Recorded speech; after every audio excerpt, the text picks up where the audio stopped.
Ne me quitte pas, il faut oublier, tout peut s'oublier. Welcome inside the studio with Hubbard Street Dance Chicago. Oublier le temps des malentendus et le temps perdu, à savoir comment oublier ces heures qui tuaient parfois. Hi, my name is Spencer Thieberg. I'm a choreographer based in LA, and I'm here with Hubbard Street Dance Chicago, restaging my piece Ne me quitte pas, which will be performed at the summer series at the Harris Theater in May. This piece has been with me for a long time, and I started working on it as a student at Juilliard. It was a solo at first, and it was sort of a bridge in time. Right when I was leaving school, I knew I was going to NDT. I used it like a bit of a project. And then at NDT2, the following year, we had an opportunity to create for a workshop performance, all the dancers in the company.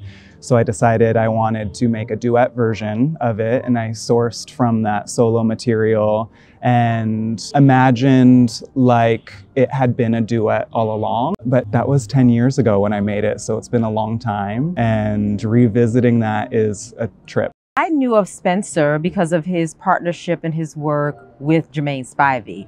And COVID was really wonderful for stalking people.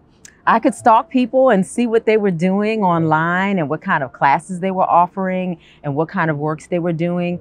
And so in researching Spencer's work, I went back a little bit. So I picked something that he did about 10 years ago and asked him if he wanted to revisit it.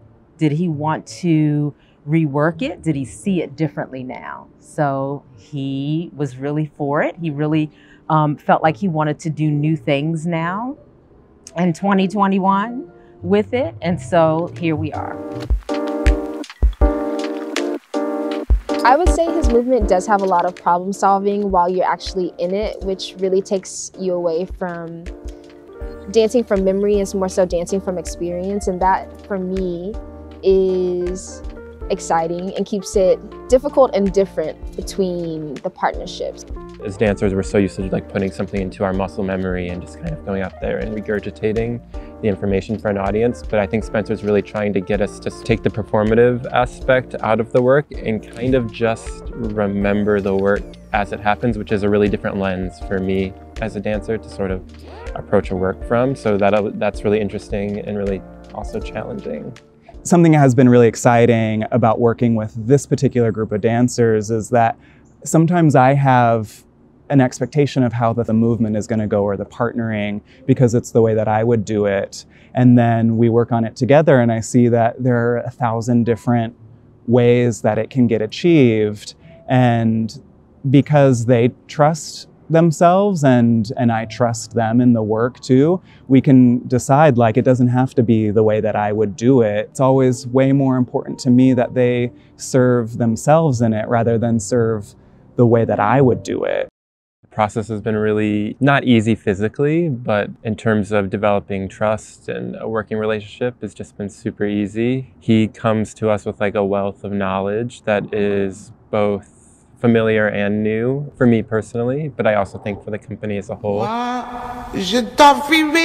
So it was initially a duet between two male identifying partners, and now we see lots of different constellations of partnerships because the company is also, there's a lot of different representation inside of the company. So I wanted to allow the partnerships to not need to be a certain way, but also just see what happens when we have different versions of the same work show up on different bodies and different personalities and different identities. And that's been super influential in my process to say like, yes, it will be your version, it will be your version, it will be your version in these different couplings. And I knew right away when I came in, I can't just work with 2 people or 4 people or 6 people, I gotta have them all. I think the beauty of Ne me quitte pas is that it is simple. It is a character study. It's about relationships.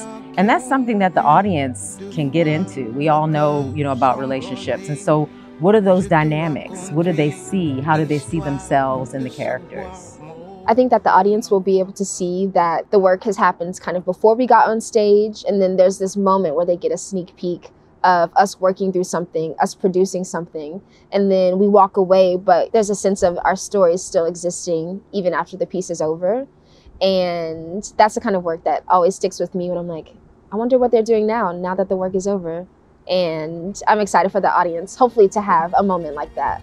So I hope that the audience, in that sense of like challenging their expectations, that they feel this balance of different states of being as they watch, that it's not always something that perhaps they understand completely right away, but maybe there's a little bit of like wonder about what's going on, and maybe they lean away, maybe they also lean in, and then maybe they get exactly what they want, but maybe it ends in a way that they aren't used to things ending. I like to remind not only the audience, but myself and also performers that we can decide how a performance goes, and that rules don't have to be followed traditionally just because we're on stage in a theater, that we can explore in different ways.